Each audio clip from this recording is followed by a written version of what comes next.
जय हिंद, नमस्कार साथियों, आप सभी का स्वागत है आज के इस लेक्चर में और बहुत बहुत बहुत स्वागत है हमारे YouTube चैनल टीम वॉरियर्स के ऊपर। तो हमारे एसएससी जीडी के योद्धाओं और यूपी पुलिस के सेठ कृपया अलर्ट हो जाइए। आज आप लोगों के लिए अगला सेशन लेके आ रहा हूँ मैं इंग्लिश ग्रामर के लिए। और चलिए, आशा करता हूँ कि आप इन सभी के पहले जो मैंने टॉपिक करवाए आप लोगों के लिए, और खास करके एसएससी जीडी वाले अपना समय को नष्ट ना करें। 10 फरवरी से आपका पेपर स्टार्ट है और आप लोगों के कहने पर मैं ये सीरीज स्टार्ट कर रहा हूँ। और ये सीरीज स्टार्ट किए मुझे 4 से 5 दिन हो चुके हैं। 4 से 5 टॉपिक मैंने करवा चुके हैं। लास्ट दिन मैंने रेसिप्रोकल प्रोनाउन के एक टॉपिक डाला था, लेकिन वो हमारी मैनेजमेंट की गलती की वजह से उसमें, लेकिन चलो सर उसमें किसी की गलती नहीं है, वो माइक हमारा एक्चुअली डिस्चार्ज हो गया था, इसलिए मुझे वो चैनल से वो टॉपिक को डिलीट करना पड़ा। और इसलिए डोंट वरी, कल मेरा तबीयत खराब था और आज मैं आप लोगों के लिए वो सेम टॉपिक लेके आ रहा हूँ। और इसलिए उसके पहले सारे टॉपिक आशा करता हूँ आपको रिवाइज कर लिया होगा। चलिए सर स्टार्ट करते हैं आज के लेक्चर को। तो आज का जो हमारा टॉपिक है रेसिप्रोकल प्रोनाउन। सर देखिए, पहले आप टाइम को बचाने के लिए मैंने ये 2 वर्ड आपके सामने लिख रखे हैं, each other and one another. मैं आपको समझाऊंगा कि इनका यूज कब करना है, लेकिन पहले आप इसे जो के तो, मैं साइड हट रहा हूँ, पॉज करके जो के तो इसे नोट्स बनाए, छाप लें चार्ट को। और गारंटी अगर इसे क्वेश्चन ना है ना सर, क्या दिक्कत है, 2 नंबर के एसएससी पेपर में पूछे जाते हैं। चलिए, अब बात आती है कि कब हमें रेसिप्रोकल प्रोनाउन में ईच अदर का यूज करना है और कब हमें वन अनदर का यूज करना है। सर एक बात को गांठ बांध ले, फॉर टू। जब भी किसी सेंटेंस में 2 लोगों की बात होगी या किसी भी 2 चीजों की बात होगी, आप हमेशा क्या यूज करेंगे, ईच अदर। आप इतने तो होशियार बच्चे हैं, जब 2 लोगों के लिए आप क्या यूज कर रहे हैं, ईच अदर, तो 2 से अधिक लोगों के लिए क्या यूज करेंगे, वन अनदर।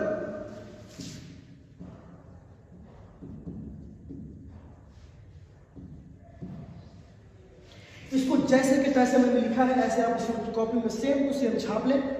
ईच अदर का इस्तेमाल कब करेंगे, फॉर 2 लोगों के लिए।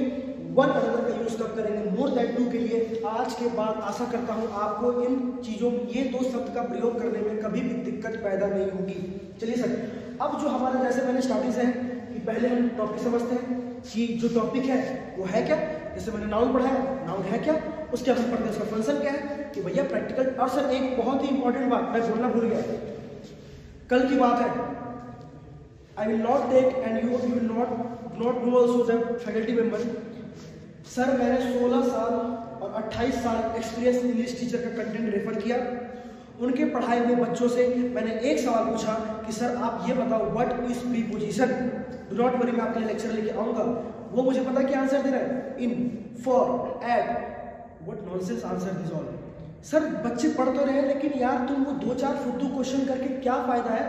तुम 2-4 क्वेश्चन कर रहे हो, टीचर करवा रहे हो, तुम खुश हो रहे हो, क्या फायदा वो क्वेश्चन करने का। जब तक प्रैक्टिकल डेफिनेशन पे नहीं जाओगे, प्रैक्टिकल से चीजों को नहीं समझोगे और आप वो गलती करोगे, पेपर में कुछ जो सवाल पूछे जा रहे हैं वो इस बार भी आपसे पूछे जाएंगे और आप उसे गलत करके आओगे। चलिए, इसे आपने नोट किया होगा। चलिए इसे मैं डिस्कस करूंगा। तो सर अब हमें एक, आप ऐसे बनाइएगा कि इसका व्हेन टू यूज, यह आखिर सर इसका हम यूज करेंगे कब, व्हेन टू यूज। अच्छा सर, अगर ये रेसिप्रोकल प्रोनाउन है तो क्या अगर मैं आपको यह कहूं कि इसका इस्तेमाल रेसिप्रोकेशन के लिए करना है तो क्या ये गलत होगी। बिल्कुल यार, नाम ही है इसका रेसिप्रोकल प्रोनाउन। तो इसका यूज कब करेंगे, in case of reciprocation. Am I right? Yes sir, of course. If I am teaching you, I am right. चलिए, अब इसका यूज कब करेंगे, इन केस ऑफ रेसिप्रोकेशन। अब अगर आप दिल से पेपर की तैयारी कर रहे होंगे तो आपके मन में सीधा प्रश्न उठेगा, सर आप ये क्या कह रहे हो, इन केस ऑफ रेसिप्रोकेशन, ये वर्ड रेसिप्रोकेशन है क्या, ये तो बताओ भैया। चलो ये नोट डाउन कर लिया भैया, फटाफट कर लो। चलो अब मैं आपको, अब हेडिंग डालूं रेसिप्रोकेशन। बिल्कुल एक वर्ड का आंसर है, बनाने वाली बात नहीं है। आप अपने हेडिंग डालेंगे रेसिप्रोकेशन।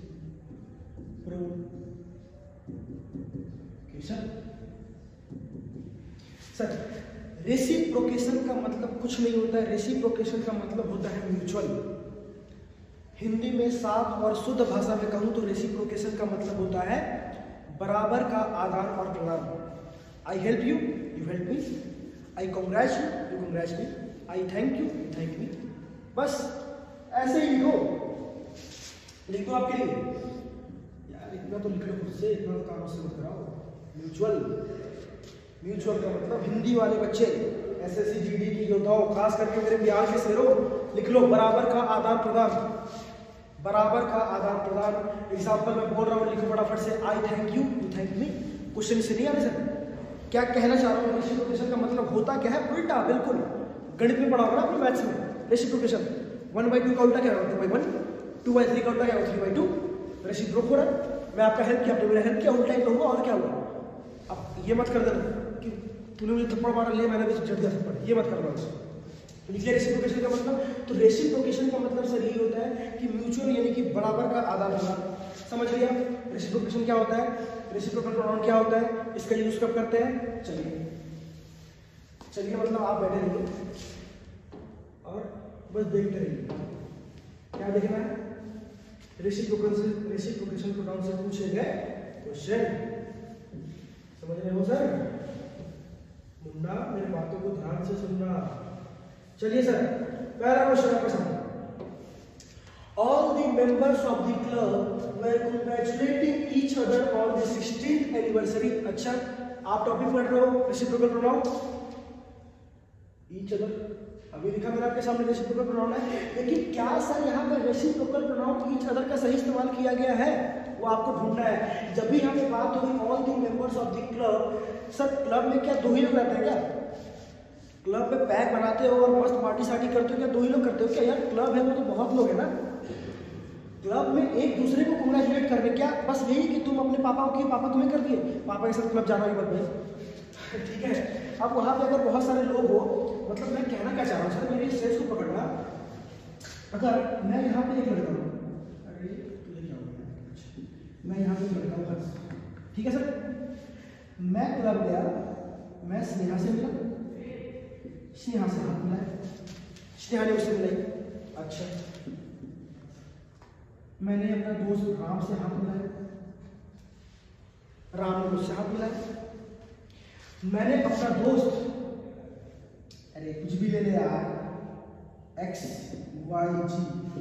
XYG से हाथ मिलाया, XYG ने मुझसे हाथ मिलाया। तो क्या केवल हम दोनों कर रहे हैं क्या? ये क्या बेवकूफ है? ये स्नेहा राम से हाथ नहीं मिलाएगी, ये राम स्नेहा से हाथ नहीं मिलाएगा, ये स्नेहा XYG से हाथ नहीं मिलाएगी, ये XYG राम से हाथ नहीं मिलाएगा। तो क्लब में सर दो से अधिक लोग हैं ना, दो से अधिक लोगों की काम हो रही है। समझ रहे हो सर? तो जब मैंने क्या बोला था, ईच अदर का इस्तेमाल कब होगा सर? जब दो लोगों की बात होगी। लेकिन क्लब में तो ढेर सारे लोग हैं, तो ईच अदर क्या करना है? इसे यहाँ से, और यहाँ क्या लिखिएगा? लीजिएगा वन अनदर। अब ये सेंटेंस हो गया बिल्कुल सही। और ये क्वेश्चन है एसएससी जीडी और एसएससी सीएचएसएल में आया हुआ क्वेश्चन है ये। अगला question, all the terrorist committed suicide by killing each other. अच्छा सर, पहले तो उसने लिख दिया कि टेररिस्ट ने क्या किया? कमिटेड सुसाइड करेगा। अरे यार, हमारे सोचो भारत के सैनिक इतने जाबाज हैं कि उन्हें देखते उसे सुसाइड कर लिया कि यार ये भयंकर भारतीय फौजी के हाथ नहीं लगना, वरना वो तो धज्जियां उड़ा देंगे, वो खुद सुसाइड कर लिए। अच्छा सर, सुसाइड करने का मतलब क्या? अगर वो सुसाइड कर रहे होंगे तो आगे खाए में कूद जाओगे, अपना गला खुद काट लिया होगा, फांसी लगा के मर गए होंगे, पेड़ पे झूल गए होंगे। कि क्या वो एक दूसरे को खुद से शूट कर दिया, मैंने तुम्हें शूट किया, तुम्हें मुझे शूट कर दिया, ऐसा होता है क्या? उसे सुसाइड कहते हैं, उसे मर्डर कहते हैं। आप कर मत देना गाँव में किसी को, ठीक है? तो टेररिस्ट का सुसाइड का मतलब क्या हुआ? वो एक बात बताओ सर, एक छोटा सा टॉपिक, ये जो यहाँ पे ईच अदर है ना, यहाँ पे ईच अदर नहीं आएगा। यहाँ पे ईच अदर की जगह आप क्या लिखोगे? themselves, themselves। अच्छा, अब आप बोलोगे सर ये themselves तो है ही नहीं, आपने पढ़ाई नहीं रेसिप्रोकल प्रोनाउन में। बिल्कुल सही बात है, मैं आपको बातों को मानूंगा, क्योंकि themselves रेसिप्रोकल प्रोनाउन नहीं है, यह एक रिफ्लेक्सिव प्रोनाउन है। आप साइड में नोट डाउन करें, मैं अकेला अलग टॉपिक लेके आऊंगा, लेकिन अभी भी नोट डाउन करें। रिफ्लेक्सिव प्रोनाउन का मतलब ये होता है कि वर्ब को काम को करने वाला भी सब्जेक्ट होता है और वर्क का जो प्रभाव पड़ता है वो भी सब्जेक्ट पे ही पड़ता है। जनरली क्या होता है, काम को करने वाला जो होता है वो सब्जेक्ट होता है, लेकिन काम का जिसमें प्रभाव पड़ता है वो ऑब्जेक्ट होता है। लेकिन यहाँ पे सब्जेक्ट भी वही बनेगा, ऑब्जेक्ट भी वही बनेगा। जैसे मैंने बोला राम स्लैप्ड हिमसेल्फ, आई स्लैप्ड हिमसेल्फ। मार कौन रहा है, मैं ही मार रहा हूँ। किसको मार रहा हूँ, खुद को ही मार रहा हूँ। देखो कितना बुर्बक हूँ, खुद को मारो, चोट तो मुझे लग रही है। ये होता है रिफ्लेक्सिव प्रोनाउन। आईने में जाके सामने अपने आप को देखोगे, किसका रिफ्लेक्ट, आपका ही तो आप ही दिखते हो ना वहाँ पे, या फिर पड़ोस वाली दीदी दिखती है, आप ही दिखते हो ना भाई। ठीक है, तो रिफ्लेक्सिव प्रोनाउन का मतलब होता है कि करने वाला भी सब्जेक्ट होगा और करने के बाद जो प्रभाव पड़ेगा वो भी सब्जेक्ट होगा। तो सर ये सेंटेंस में क्या वही सेंस नहीं बन रहा है? सुसाइड का मतलब कि वो अपने आप को खुद ही मारेंगे ना, तो यहाँ पे आप क्या यूज करेंगे? चलिए सर आगे बढ़ते हैं। Both the brothers help one another during Covid. अच्छा भाई, तुम बात तो कर रहे हो बोथ द ब्रदर्स कि वो दोनों भाई इतने अमीर हैं कि वो दोनों ने एक दूसरे को ही सपोर्ट किया बस कोविड के दौरान। तो भैया यहाँ वन अनदर क्यों यूज कर रहे हो? वन अनदर तो हम तब यूज करते हैं ना जबकि उसने केवल अपना दोनों का हेल्प नहीं किया, उसने पूरे समाज के लोगों का हेल्प किया। They help one another to the society. उसने समाज के लिए तो कुछ काम नहीं किया ना, दे हेल्प वन अनदर। ये कैसे आएगा यार, बताओ इसको क्या लिखूं? ये चलो, क्योंकि यहाँ पे केवल दो लोगों की ही बात हो रही है, केवल दो भाई की ही बात हो रही है। अगर मैं एक इंग्लिश टीचर हूँ, मैं बहुत पैसा कमाता हूँ, मेरा भाई है, बड़े भाई साहब हैं, वो अगर जीएस पढ़ाते हैं, वो भी बहुत बड़े फैकल्टी है, जनरली है। तो अब ये देखो कि अगर हम दोनों ने केवल हम दोनों का ही हेल्प किया तो भैया इससे समाज को क्या फायदा पड़ा? वो तो गाली देगी, जूते मारेंगे, मुझे कहेंगे कि क्या यार समाज के लिए तो कर रहा है, वन अनदर क्यों लगा रहे हो मेरे भाई? खुद का हेल्प करा ना, खुद ही के घर में राशन पानी ला रहे हो, खुद ही फल फ्रूट्स खा रहे हो, तो इसको हटाओ और ये लगाओ ईच अदर। अच्छा एक और बात, एसएससी वाले एसएससी जीडी का पेपर उठा के देख लेना। अगर ये क्वेश्चन ना मिले मुझे कमेंट करना, अगर ये क्वेश्चन ना मिले मुझे कमेंट करना और मैं उसमें रिप्लाई दूंगा।